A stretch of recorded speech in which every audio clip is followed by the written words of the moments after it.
Hello guys, आज हम पढ़ने जा रहे हैं ट्रांसपोर्टेशन सिस्टम।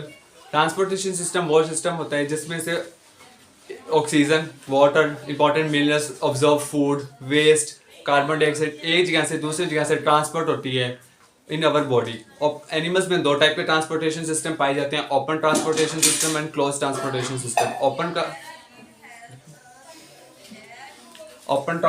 टू टाइप के ट्रांसपोर्टेशन सिस्टम होते हैं, open and close. Open transportation system वो होता है जिसमें से ब्लड के पास एक वेन होती है जो पूरे टिश्यू स्पेसिस में ब्लड को फैलाती है। जैसे फॉर एग्जांपल, अगर हम पौधों को पानी लगाते हैं, अगर हम बाल्टी पानी भरकर डायरेक्टली पौधों की तरफ फेंक देंगे तो वो होता है ओपन ट्रांसपोर्टेशन सिस्टम। क्योंकि ये ओपन ट्रांसपोर्टेशन सिस्टम में हर बॉडी पार्ट के पास इक्वली ब्लड नहीं जाता। अगर क्लोज ट्रांसपोर्टेशन सिस्टम में हमारे पास हम पाइप लगाकर अगर इक्वली हर पौधे को, हर पोर्ट को इक्वली पानी देते हैं, इसे कहते हैं क्लोज ट्रांसपोर्टेशन सिस्टम। इसके हमारे पास वेन्स, आर्टरीज और कैपिलरीज होती हैं जो हर बॉडी पार्ट्स को इक्वली जितना ब्लड चाहिए होता है उतना उसे सप्लाई करते हैं। ह्यूमन ट्रांसपोर्टेशन सिस्टम में दो टाइप के ट्रांसपोर्टेशन होते हैं, blood transportation and lymph transportation system. Blood transportation system में हम तीन चीजें पढ़ेंगे,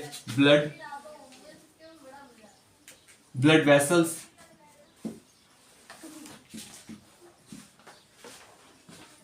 और हार्ट।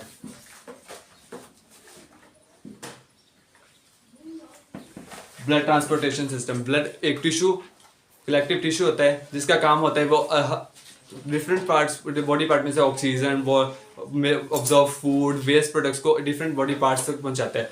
ब्लड के दो कंपोनेंट्स होते हैं, लिक्विड और सॉलिड। लिक्विड में आता है प्लाज्मा और सॉलिड में आते हैं ब्लड कॉर्पसेस, जो कि तीन टाइप्स के होते हैं, WBCs, RBCs एंड प्लेटलेट्स।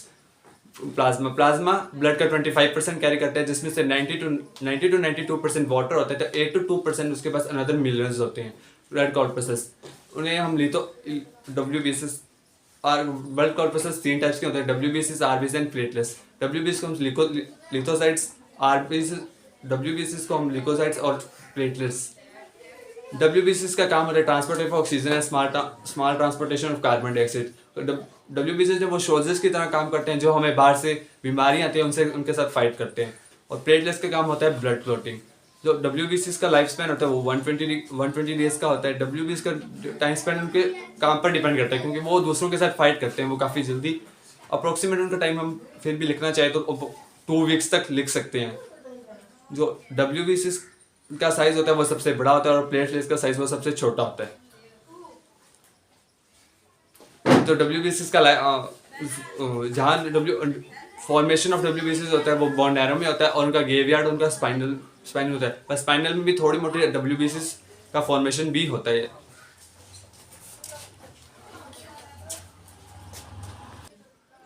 जो हमने अभी पढ़ाया है मैं उसे और भी एक्सप्लेन कर देता हूँ। RBCs का जो साइज RBCs का शेप होती है वो सर्कुलर होती है। WBCs की जो शेप होती है वो इनरेगुलर शेप के होते हैं।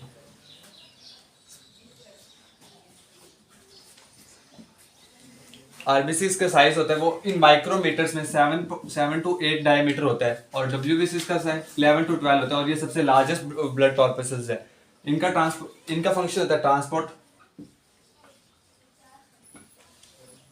ऑफ ऑक्सीजन और small transportation of carbon dioxide है। ये हमारे साथ सोल्जर्स की तरह काम करते हैं जो हमें बाहर वाले बैक्टीरिया से उनके साथ लड़ाई करते हैं और हमें बीमार होने से बचाते हैं। इनका कलर रेड होता है बिकॉज ऑफ इनके पास हीमोग्लोबिन होता है। एक हीमोग्लोबिन का कलर पिंक कलर का होता है, बट वो हीमोग्लोबिन काफ़ी ज़्यादा होते हैं, इसी तरह वो रेड कलर की तरह रिफ्लेक्ट करते हैं, रेड इन कलर। और WBCs का जो कलर होता है वो कलरलेस होते हैं। एक हीमोग्लोबिन वो 4 ऑक्सीजन मॉलिक्यूल्स को अपने साथ बाइंड कर ट्रांसपोर्ट करता है, इसलिए WBCs का जो काम होता है वो ट्रांसपोर्टेशन ऑफ ऑक्सीजन होता है। Thank you.